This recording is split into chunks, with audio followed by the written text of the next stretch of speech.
ова издание. Се надзирале вакцина против вирусот, светски лаборатории во забрзани истражувања и тестови.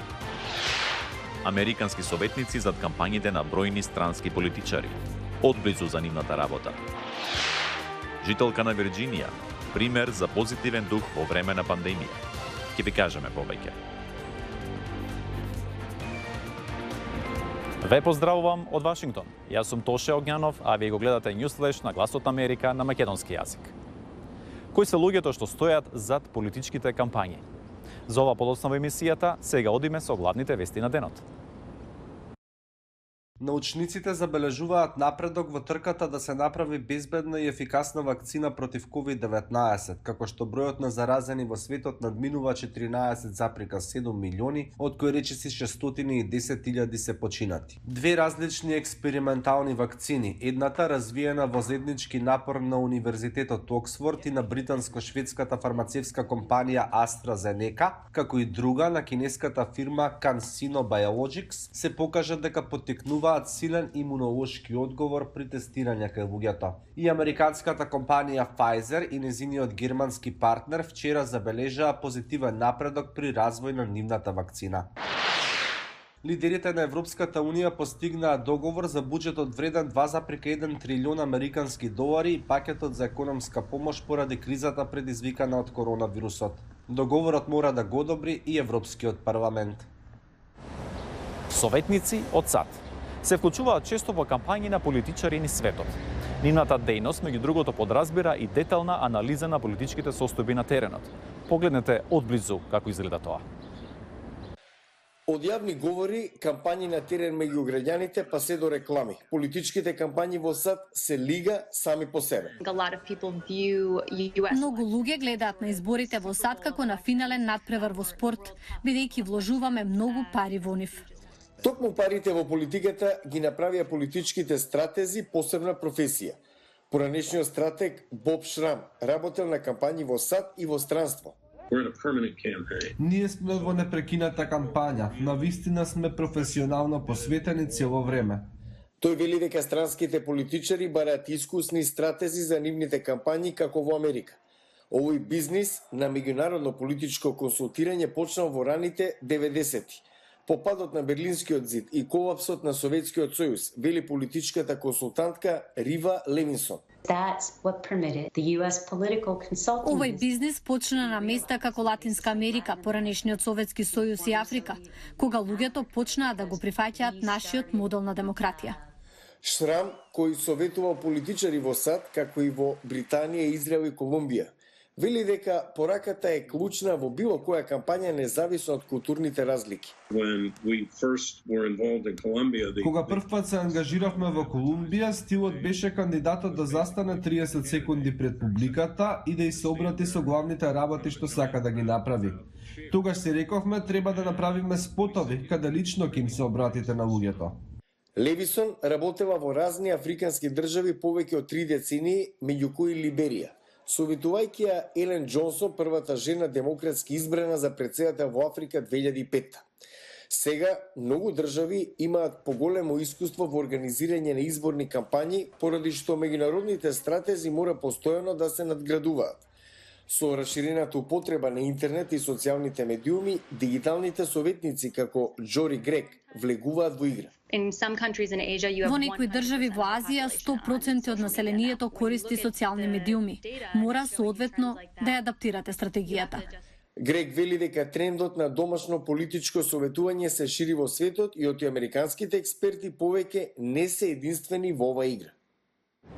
Музичар од Филхармонијата од Њујорк потекна стотици негови колеги да му се приклучат на пораката за почитување на различностите. Елена Вулф известува за ова.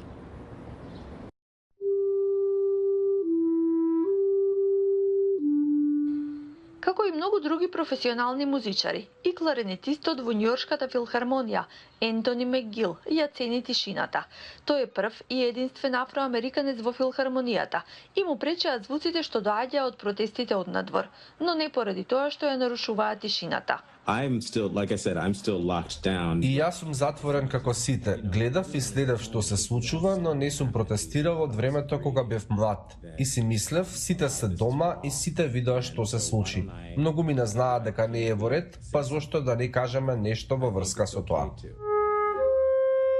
Црно-белото видео се појави на социјалните мрежи во јуни, под хаштагот "Клекнете на две колена". Нема зборови, само музика.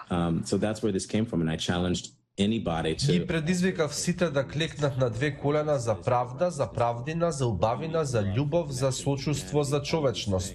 Сите тие нешта на луѓето им значат.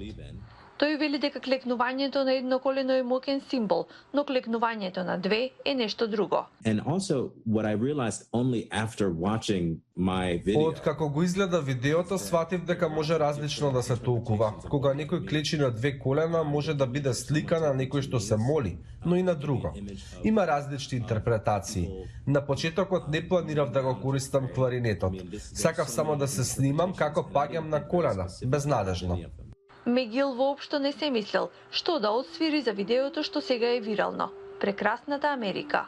Мегил инспирирал многу други да објавуваат дела под хаштагот што тој го креираше, иако во различни жанрови на музика, секој од нив е во црно-бело. Кутија на агол од улица во близина на Вашингтон. Покрај неа неколку камења и една порака. Ова е увертира кон една необична животна приказна која што поттикнува на размислување.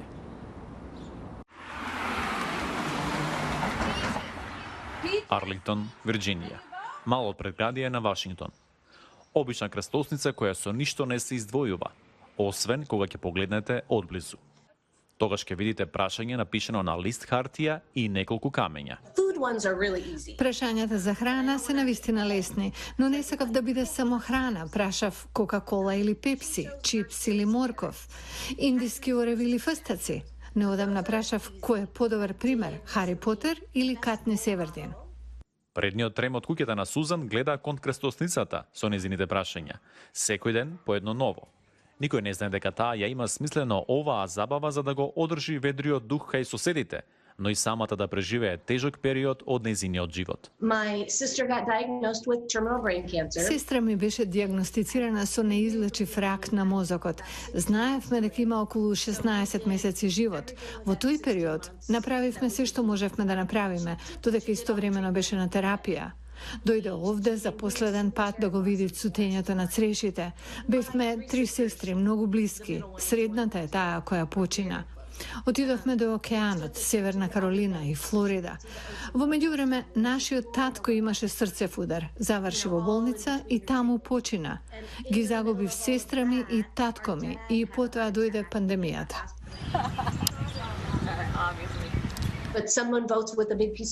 Некои гласаат со прачка, некои со камен или парче материјал од соседното градилиште.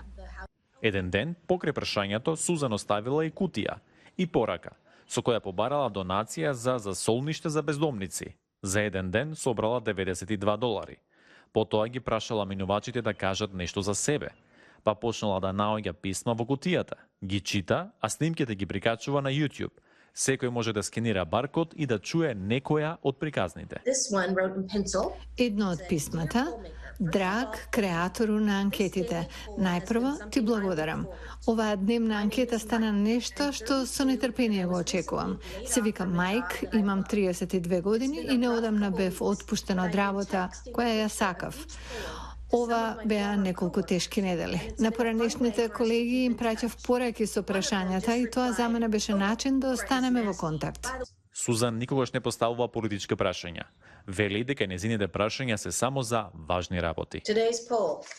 Денешното прашање: Плутон, планета или не?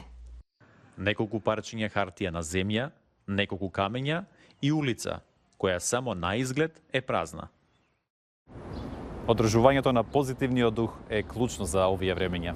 Затоа останете со добри мисли, се гледаме утре. Пријатно.